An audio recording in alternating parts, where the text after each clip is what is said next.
I am Jim Collison and live from our virtual studios around the world. This is Gallup's Call to Coach, recorded on May 22nd, 2020.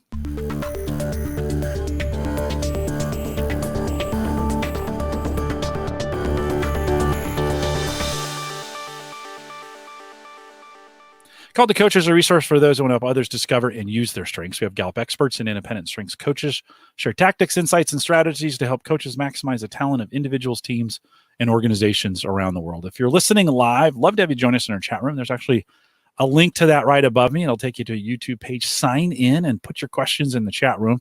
We'll be covering those mid and post-show today. If you have questions after the fact, you can always send us an email.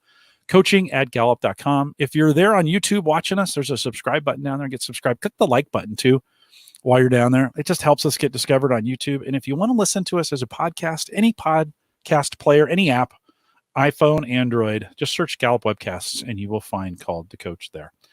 Mara Hoogerhuis is our host today. She's a Gallup Subject Matter Expert in leadership, learning, and change. And Mara, great to have you back on Called to Coach. It's been a while. Welcome. Thank you. I'm excited to be back. I think it's probably been over 5 years by now. Well, shoot, we're going to have to fix that so it's not so long. What does it mean to be a subject matter expert on leadership, learning, and change? I think that's an interesting title. What does that mean?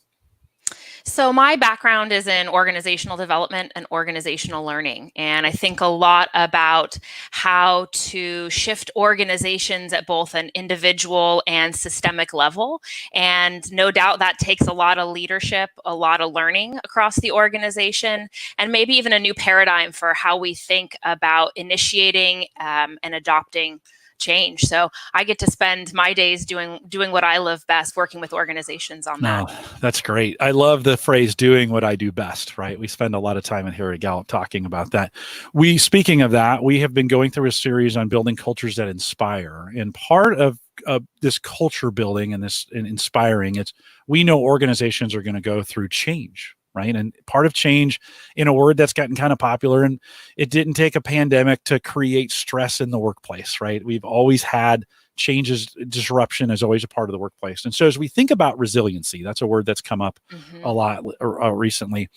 And we think of this idea of how do strengths and resiliency connect? I think a lot of people have had that question, Mara. So we're going to spend the next few minutes talking about that. But let me throw that out to you. How do strengths and resiliency connect? Yeah. I mean, resiliency is in some ways having the energy and ability to take on what we need to take on. There's probably other words that you think about when you think about resilient, like grit and fortitude. But that word energy really resonates with me when I think about how you build resiliency. And change requires discretionary effort. It requires fighting inertia. We need to do things differently. And that takes energy. And if there's one thing we know about a strengths-based approach to development or leading with your strengths in the workplace, is that is a source of natural energy. So it's deeply connected to opportunities, what I do best. And when we're in that strength zone, we have more discretionary effort, more energy, and that builds on a lot of the resiliency and grit we need to adapt and adopt to the changes around us. When we think pre-COVID, give us a little, what did we know? Like I kind of mentioned, COVID didn't create the stress. It's been there. Disruption's been there. But pre-COVID, what do we know? Yeah, it's interesting. I mean, certainly Gallup's been studying the workplace for many, many years. We've been studying resiliency and agility in the workplace. And a connection I want to draw is to burnout. This was something a lot of my clients were talking about pre-COVID, and it is even more important right now when we think about the crazy levels of stress and worry that people now have. In fact, Gallup studies that, and we have seen the level of thriving in the US plummet and the levels of stress and worry increase. So to go back to burnout, even before all of the craziness of what we're going through now, burnout was something organizations couldn't ignore. The World Health Organization had declared burnout as an occupational phenomenon just in 2019. And from Gallup's own research, we know 76% of employees were experiencing burnout on the job at least sometimes. And what are the negative implications of burnout on the job? I mean, there's certainly a lot related to your own personal well-being and health. People who experience burnout are more likely to call in sick, for example. There's also a lot of organizational implications to burnout. When people don't have any more discretionary effort to give, we see that show up in their performance, and that, snowballs into organizational performance, loss of productivity, safety issues in the workplace, lower customer metrics. So I think the unlock of how do organizations support the individuals in the organization to be resilient, to have discretionary effort and energy is really important. And maybe a way to kind of break this apart, Jim, is to even think about how organizations support resiliency and change at the individual level, and then how they support resiliency and change at the organizational level. Yeah. So let's break those two apart and think about that. How do we think individually? How do we boil this down, and what should we be thinking about as we're thinking about people? Yeah. So, again, to this notion of burnout, we published a lot of research in a perspective paper on burnout where we really highlighted some of the big barriers. And so I often think about, before we understand how to make individual and organizational change, we want to understand those barriers. And they are things that are probably common sense, but maybe we're not commonly working against them. Things like unmanageable workloads, things like unclear communication from managers, lack of manager support, unreasonable time pressure. And so you think about how an organization might support individual resiliency. A lot of it can be boiled down to opportunities to do what you do best at work. We actually have seen when employees say they have the opportunity to play to their strengths in the workplace, they're 57% less likely to experience burnout frequently. In that research, we saw that when I play to my strengths in the workplace, when I do what I love that gives me energy, it's associated with experiences of greater interest in the work I'm doing, liking the people I work with even more, happiness, enjoyment, and progress, which is productivity. So just by positioning people in a smarter way to capitalize on what they bring, we can reduce the likelihood of burnout and increase the likelihood of resiliency in the workplace. Mara, let me ask you a really pointed question then. As we think about, we are going into a process of recovery. The world will recover as we're going through this bit. And organizations have a chance maybe to restart or to do it differently going in. When we think about it at the individual level, what would you recommend individuals maybe going back to new jobs or going back to old jobs that have completely changed, or going back to work environments they may not be comfortable with? What kind of advice would you give, or what kind of advice could we give to those individuals returning to something that could be completely disrupted for them? Well, frankly, even as we're continuing to work right now through the pandemic, this is an opportunity. Gallup has seen the number of people who like what they do each day dropping from about 27% agree to 14% agree. So I guess I'd break that into two things. One, I'd say, what do we do right now? The return to the workplace is long and ambiguous, and nobody's quite sure. So what do we do right now? I think one thing we do right now is helping people think about how they're managing their energy, not just their time. I don't know about you, working from home, being on quarantine, time doesn't have the same meaning it did anymore. But energy resonates a lot with me because there's some things I'm doing where I really feel great. There's some things that I just am burnt, tired and low enthusiasm afterwards. So I think one thing we could do is manage our energy. The way we get work done has shifted right now, and paying a little bit of attention to it could be really powerful. It could be as simple as doing a short kind of time and place study. Take 20 seconds, think about what you did yesterday and all the things you did yesterday. You talked to email, or you had emails, you had meetings, maybe you did some design work, maybe you had a happy hour with friends. List out all those things you did, and then go back through and put a plus or minus if it was something that increased your energy or drained your energy. And I think the key there is when you have that insight about the type of work that gives you energy, do more of it. Figure out ways to do more in the current work. And then to your point about coming back, how do we start to reimagine the way we split our work as a team to allow everybody to do a little bit more of what gives them that energy? Yeah, I've been spending time. So I've been in the same spot now, 10 weeks, same spot where my world combined. So my personal life and my business, the business side of things came together into one. And so 10 weeks of that gets a little exhausting. So last week I spent some time doing what you just said and thinking like, what kind of things give me energy? And solving problems and fixing things from a computer hardware standpoint is one of those things I really enjoy. So I started thinking about problems. What do I currently want to solve here? And it was amazing that just that shift I could feel my personal energy change as I would get excited about, okay, here's something new, not some of the same things I've been doing. So I've had to intentionally make that shift. Is that the kind of shift that you're talking about for people, is just taking that initiative to say, okay, I need to do some things differently and find those spots of energy? Is that what you're talking about? I think that's a great example. And, your example shows how any individual can own that for themselves. I think another way of, building resiliency to change is having a little agency inside of it. And so as an individual, I could definitely do that for myself. Yeah. As a manager, I could also multiply that for my team. Yeah. If I'm having these conversations with the group and then being smarter about how I delegate work, now we're delegating work not just to get it done, but even more importantly, to keep the team energized, to keep the team engaged, to keep the team resilient and contributing. And that feels like a much more powerful way to delegate work than just who has free time. Yeah. In the second part here in this session, let's just talk about teams because we want to dive in. We've talked about the individuals, but at the organization level, how do you build that kind of that muscle memory or that agility and flexibility that needs to be built in at the team level?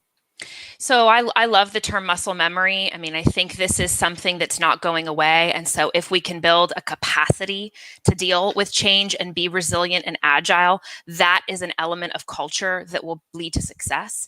In fact, we've seen that in terms of more, thriving, resilient cultures endure during good times and bad times. So, how do you do it? Well, the biggest barriers that we found in our work around agility that get in the way of flexible, resilient, agile cultures are things like leaders and managers having an insular viewpoint or a lack of knowledge, structural issues like silos and hierarchy and bureaucracy, risk aversion, etc. And so I think even underneath all of how that manifests is perhaps this mindset of fear of losing control and resistant to new ideas and allergic to change. And so how an organization deals with that, I think you've got to adjust the mindset a bit and think about how decisions are made inside an organization. The way decisions used to be made, kind of slow, methodical, from the top and then being pushed down, just doesn't work in an environment that is so prone to be disrupted and change so frequently. So I actually distill it down to decision making. And as an organization, how do you increase the decision making speed and distribute decision making authority down to the grassroots level so that local teams can react and own change as well as initiate it, not just waiting for the powers that be to roll out the change plan. Some organizations have experienced this disruption already. So they may have had some of these symptoms before that was causing burnout in their organizations, and they were having their own holding their employees problems and turnover, right? This has given them the ability to kind of wipe the slate clean or start over or try some new things. What kind of, as we look at organizations that may be in the middle of this disruption right now, what would you say, or what's some things they could do to begin to kind of start over or do something new, right? What advice would you give those managers? So, a big tenet of a strengths-based approach to development is being more interested in what's led to success. And I think a lot of organizations have seen how quickly they adapted, how quickly they shifted to this work from home. And these organizations would have been the ones prior that said, no, we're not agile, or no, we can't do that. And so I think there's this kind of unique moment in time right now where we have all, our reality has shifted.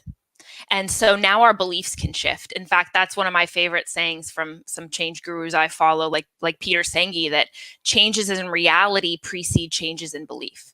We're in the middle of seeing that something we never thought could happen. So I'd encourage organizations to figure out what they did that allowed them to be so nimble in response to this crisis, to study that, figure that out, and then keep that.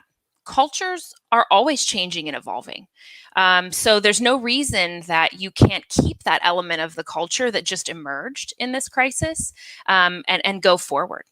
When we think about leading change as a competency, like something that we do, not just respond to, because I think for the first few weeks of this, we were just responding. But when it becomes cultural and it really gets embedded, what does that look like? I mean, what does that mean? Yeah. I mean, a competency in layman's terms is a kind of a functional demand of the job, right? It's something you got to be able to do. And leading change is now one of those functional demands. It's not a nice to have. It's not something you outsource to the change management office. It's not something you wish someone would do more for you. It is a key functional demand that leads to excellence in every single role. And I think, to really sustain this as a cultural element, organizations have to prioritize leading change as a competency. So, that means setting the expectations that this is a competency, helping develop and coach people to bring up more new and clever ideas, to pivot quicker, to distribute leader authority and empowerment, and then hold people accountable for it. You can put leading change on your 360. You can talk about it in performance reviews. You can reward and recognize it for the change agents amongst us. And I think, when we put that level of intentionality on something as an organization, it tends to be a reinforcing virtuous cycle. And how can strengths help with that, especially when we think about what I do best every day? How could that accelerate that, or at least assist in some of that building of change and making it a competency? So I'm, preaching to the choir here. I know we all know we have unique ways of being and doing. And we know that a strengths-based approach and the CliftonStrengths tool is not meant to be a disqualifier and tell people what they can't do. It's meant to be an enabler and a qualifier. And that's how I merge a strengths-based approach and competencies with my client. Is the competencies as the functional demand, or the path to excellence, are the what. And then we start to look at who people are, and your strengths as the how. So how I lead change might be different based on how I'm hardwired than how you lead change, Jim. But I think the goal here is to help everybody find their path to being that change leader inside the organization. We've spent a lot of time over the last year talking about the role of the manager in this. And I think as we think about leading competencies, I mean, it really comes down to the manager to make sure this is happening at the team level. As we think about maybe our structure out of strengths-based leadership, right? Those 4 domains of leadership, any advice or some tips you could give manager as we kind of wrap up this section to kind of think, how can they use their own themes in the context of even the 4 needs of the followers to push this stuff through? Give us a little advice on that. So it's about finding the unique contribution that only you can make, where we need to give you the game ball so you can, play the winning shot. And so I think about, those people with relational strengths who are so savvy about people. Feelings are hugely involved in change, feelings of loss and fear and happiness and excitement. And I think those folks who lead with a lot of relationship building can be attuned to that, help others feel better about change, acknowledge the emotions that happen with change. Our folks with a lot of executing talents are the engines, and they can really be the power behind change initiatives to make things happen and are iterated. For the folks with a lot of influencing talent, I think broadening involvement is a key strategy for change. In fact, we're going to dig into that more in the second episode. And so, gosh, sometimes influencers know a lot of people and they're able to bring networks of people together. And that's hugely important. And then lastly, around the strategic thinking domain, there's a lot to make sense of when we're going through change. There's a lot of information and data and reasoning and logic, and those folks can help us kind of map out some of the key elements that help us make sense of the why, the where, and the how. That puts a really nice framework on this as we think about concluding it. Any other final thoughts on this idea of resiliency and leading through change? I guess my only thought would be going back to, for yourself, thinking about how you lead through change as a leader. Think about what you need to let go of to let others step up and own. I think when we think about a culture that really is change adaptive, it means we've got to have a lot of trust and empowerment in other people to make the right call. And so as a leader, your value is more in multiplying the number of people on your team who can make that right call than just being the savior yourself. Oh, that's great. In other words, using your team to magnify your own, right?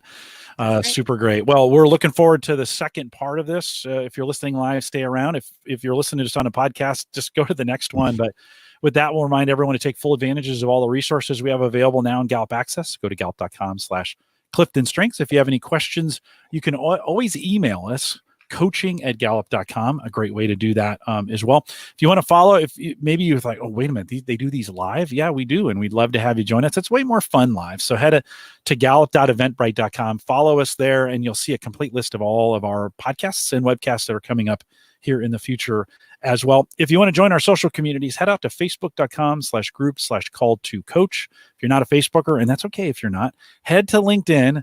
CliftonStrengths train coaches there as well. I want to thank you for joining us today. Again, if you're listening live, hang around for part 2 of this. If not, just hit fast forward and you go to the next one. With that, we'll say goodbye, everybody.